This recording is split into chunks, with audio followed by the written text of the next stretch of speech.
At the end of the 13th century, the Kingdom of Scotland was in a deep political crisis. The Scottish throne had been left without a clear heir, which triggered a dispute among several noble families.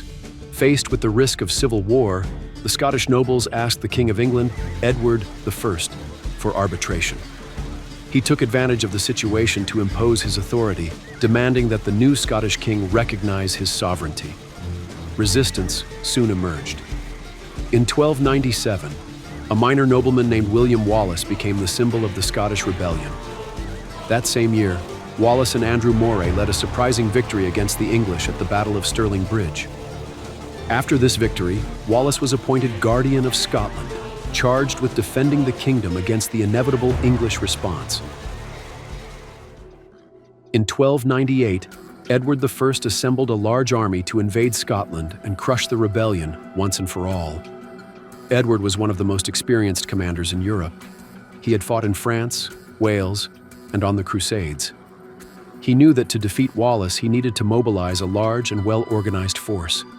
His army included 2,000 heavy cavalry, an 8,000 infantry contingent armed with spears, swords, and shields, 500 mercenary crossbowmen, and 2,000 archers. In total, between 12,000 and 15,000 soldiers. After a long and arduous march from the south, the English approached the town of Falkirk, where the Scots were waiting for them. It was July 22nd, 1298. The Scottish army was very different.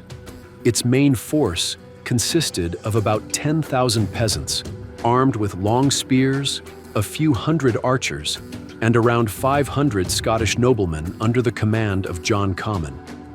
Wallace knew he could not defeat the English in combat using traditional tactics. Therefore, he organized his men into 4 defensive formations called schiltrons. A schiltron was a compact circle of spearmen, with several ranks of men pointing their spears outwards, creating a kind of human hedgehog capable of halting cavalry charges. To achieve this, he chose relatively open terrain facing a marshy area, with a forest protecting his rear, and positioned his schiltrons spaced apart with archers between them. The Scottish cavalry was positioned in the rear. The English advanced, divided into 4 groups. In the vanguard was the cavalry under the command of Roger Bigod, Earl of Lincoln. Behind them marched another cavalry unit commanded by Anthony Burke, Bishop of Durham. Behind them was the king, followed by his escort and the archers, and in the rear, the melee infantry. The English vanguard, led by the Earl of Lincoln, moved to the left to avoid a marshy area created by numerous streams.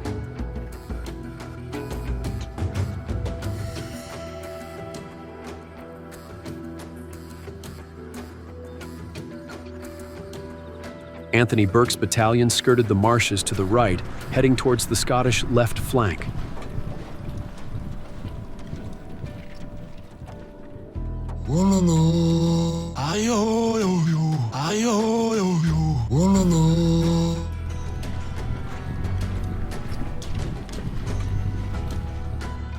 Without waiting for the king or the rest of the troops, the English cavalry on the right wing charged the Scottish forces.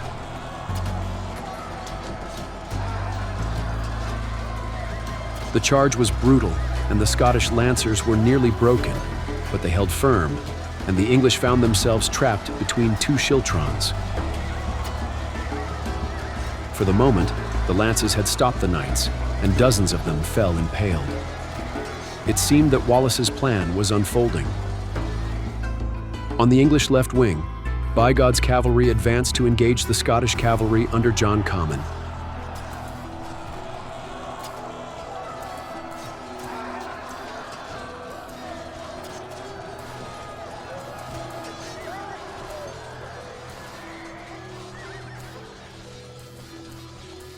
After a short but fierce fight, the Scots were defeated and retreated.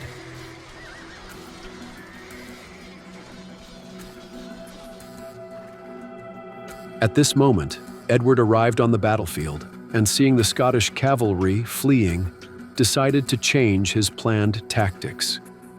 His enemies had lost all mobility. He ordered the cavalry to withdraw from the fighting and regroup a short distance from the flanks of the Scottish army, but without attacking. Then he ordered his archers and crossbowmen to advance their positions and deploy in front of the schiltrons within firing range.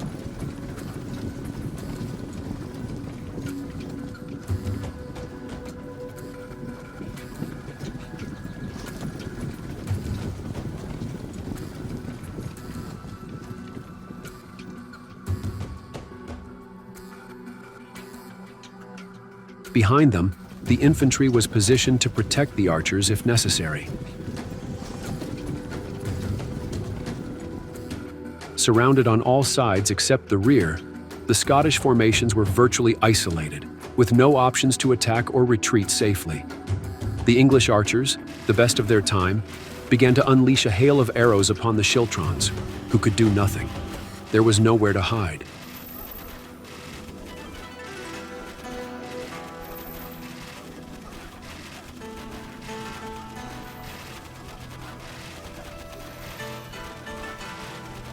The men in the outer ranks tried to protect themselves with shields, but the arrows found gaps between the armor and the shields.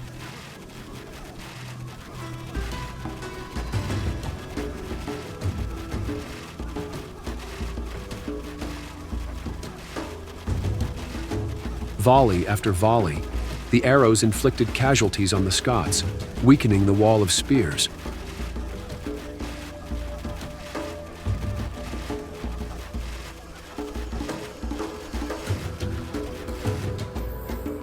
When Edward saw that the schiltrons were beginning to break, he ordered his cavalry, which had been eagerly awaiting this moment, to advance once more.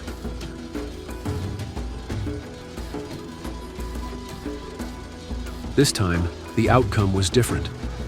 The English knights charged against weakened and disorganized formations. Where lances had disappeared, horses could break through.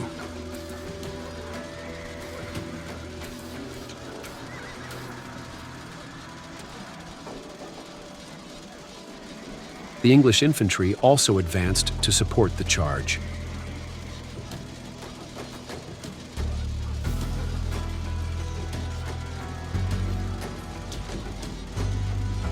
The fighting became a chaotic struggle, where the Lancers, many of them wounded and without the support of their comrades, were overwhelmed by the English.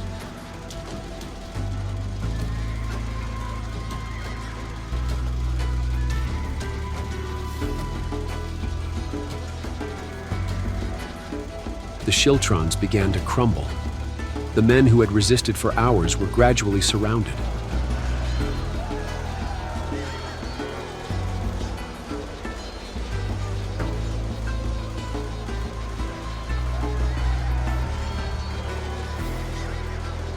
The Scots fled. The Falkirk field became a chaotic scene of fleeing soldiers, galloping horses and archers firing at retreating enemies. Some of the Scots managed to escape into the forest where they were very difficult to pursue. By the end of the day, the Scottish army was completely defeated. Thousands of them had been killed or wounded, while English losses were significantly lower. William Wallace managed to escape the battlefield, but his prestige as a commander was severely damaged, and shortly afterward, he resigned his position as Guardian of Scotland. This defeat marked the beginning of the final stage of his struggle for Scottish independence.